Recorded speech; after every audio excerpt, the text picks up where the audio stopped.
Hotep à tous.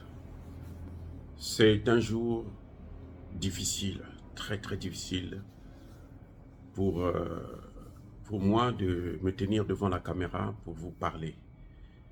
C'est pour ça que je veux oublier les formules de politesse et autres que j'ai l'habitude d'utiliser. Parce que c'est un jour de tristesse. Nous avons perdu un des nôtres. Un baobab est tombé. Ce type était un grand historien, un grand professeur, un grand égyptologue, celui qui a révolutionné le monde, hein, qui a fait prendre conscience à beaucoup d'Africains, parmi lesquels moi-même qui vous parle, le professeur Omotunde. Il nous a quittés, il est parti. Est-ce que c'est une mort naturelle? Est-ce que c'est pas une mort naturelle?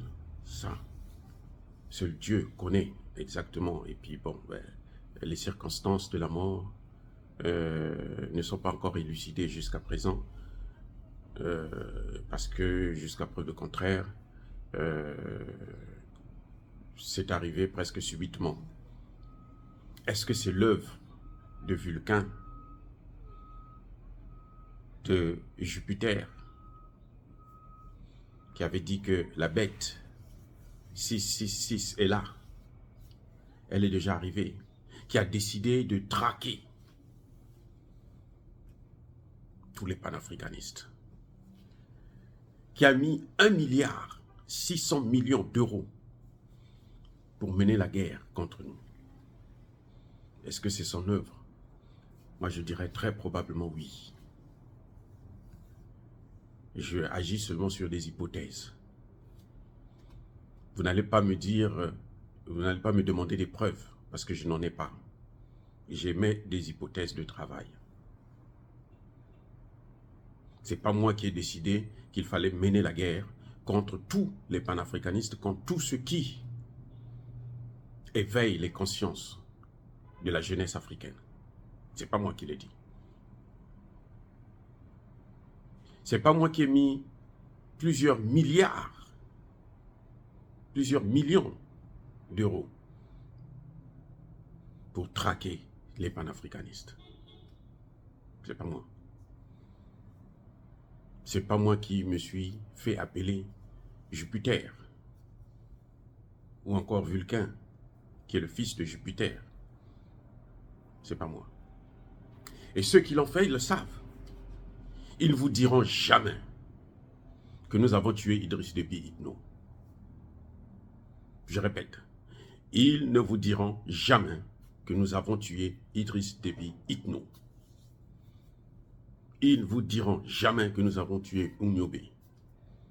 Ils ne vous diront jamais que nous avons décidé, nous, autorités de pays dits puissants de la communauté dite internationale, autoproclamée, que nous avons tué Patrice Lumumba.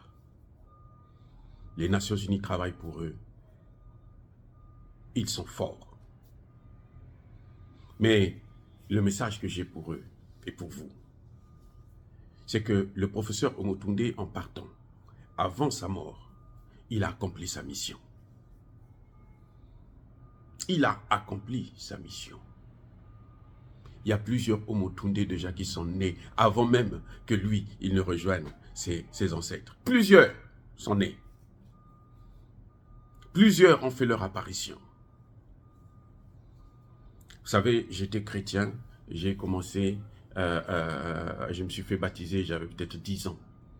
Donc toute ma vie, je l'ai passée en tant que chrétien. C'est en écoutant Omotunde que j'ai compris la vérité. Et pourtant, j'étais déjà docteur en sciences politiques. C'est ce monsieur qui m'a ouvert les yeux en me disant, mais regarde la réalité devant toi. Regarde cette Bible-là, ce qu'il y a à l'intérieur là. C'est l'œuvre de tes ancêtres qu'on a absolument blanchi. Tu n'es pas nouveau dans ça. Tu es né dans ça. C'est pour toi, ça t'appartient. Ils ont changé les noms, ils ont changé les couleurs de la peau, ils ont tout changé. Et ils ont modifié certains passages jusqu'à nous traiter, nous prendre pour des esclaves. Et c'est là que je me suis mis en cause. Ma chaîne qui a été fermée, j'avais commencé avec une vidéo où je parlais de Jésus, du christianisme. Et cette vidéo avait fait beaucoup de views. Malheureusement, cette chaîne avait été attaquée par les mercenaires de l'information. Et ils avaient pu fermer cette chaîne. Mais le combat continue. Et c'est ça le message. Donc, je disais tantôt que les autres Omotunde sont nés avant même que Omotunde lui-même il ne parte. C'est pour ça que j'ai dit que c'est un baobab. C'est pour ça que j'ai dit que c'est un grand. On n'est pas grand parce que on a un âge avancé. Et moi, je parle de grand par la connaissance, par le savoir, par la maîtrise de la science. Et ce garçon maîtrisait cette science.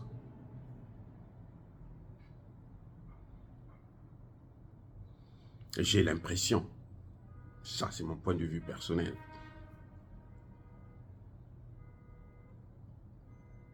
qu'on a pu l'avoir. Ceux-là qui ont mis autant d'argent,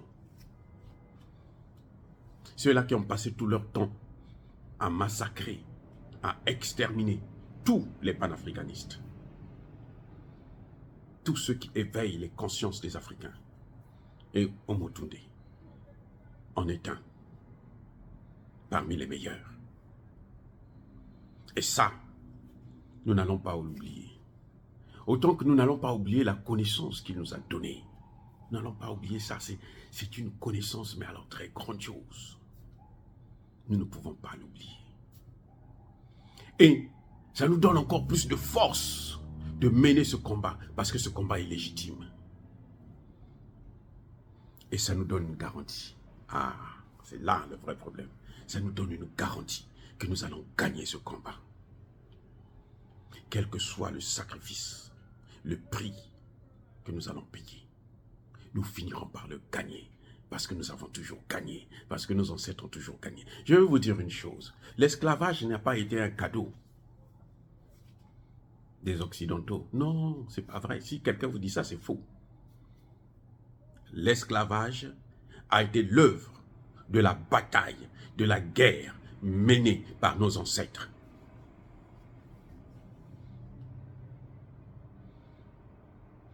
Avant l'esclavage, nos ancêtres avaient déjà commencé cette guerre intense. Et ils ont payé le prix fort. Parfois, c'était tout un bateau des esclaves qu'ils faisaient couler tout en sachant qu'eux-mêmes, ils vont mourir. Mais ils vont tuer au moins ceux qui sont venus les chercher, les propriétaires de ce bateau.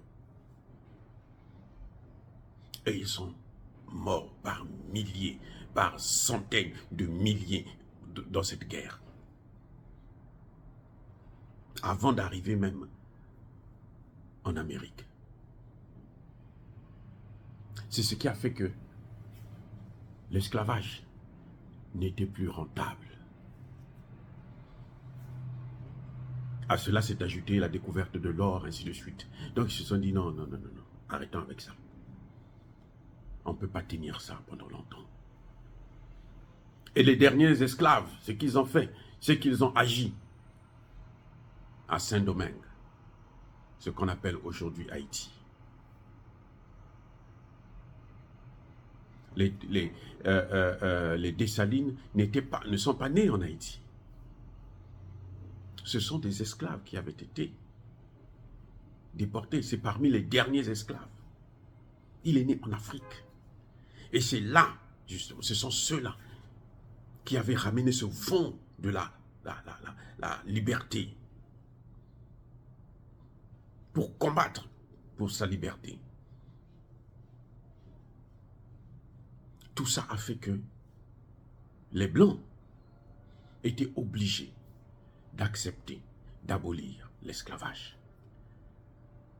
C'est pour ça qu'ils ont changé l'esclavage avec la colonisation. La colonisation, ce n'est que le fils aîné de l'esclavage. Donc ce qu'ils font en tuant, en assassinant, en empoisonnant des grandes personnes, comme Omotunde, ça n'arrêtera pas l'hémorragie. Ça n'arrêtera pas cette hémorragie. Quand un homme noir meurt, il y en a un autre qui le remplace immédiatement. Sinon plusieurs, des milliers qui vont le remplacer. Le Premier ministre malien a su le dire à la tribune de l'ONU. Vous allez les tuer, mais plusieurs Assimi Goïta vont naître. Et ils sont déjà même nés.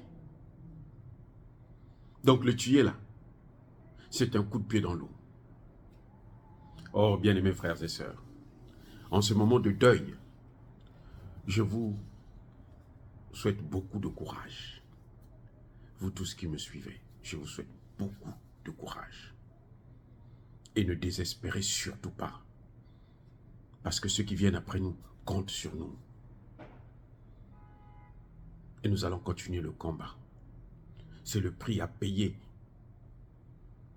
pour la liberté, pour la souveraineté, pour la dignité de nos enfants, de nos petits-enfants, de nos arrière-petits-enfants.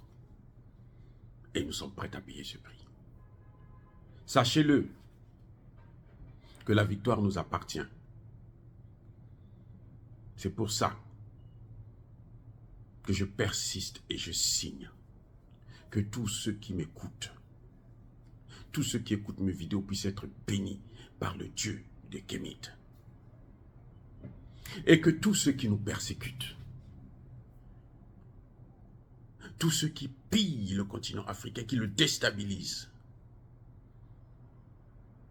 entraînant par la même occasion de milliers ou de millions de morts, puissent être punis, puissent être maudits, puissent être écrasés, puissent être foudroyés par le Dieu de nos ancêtres kémites et par nos ancêtres angélisés. J'ai dit et j'assume.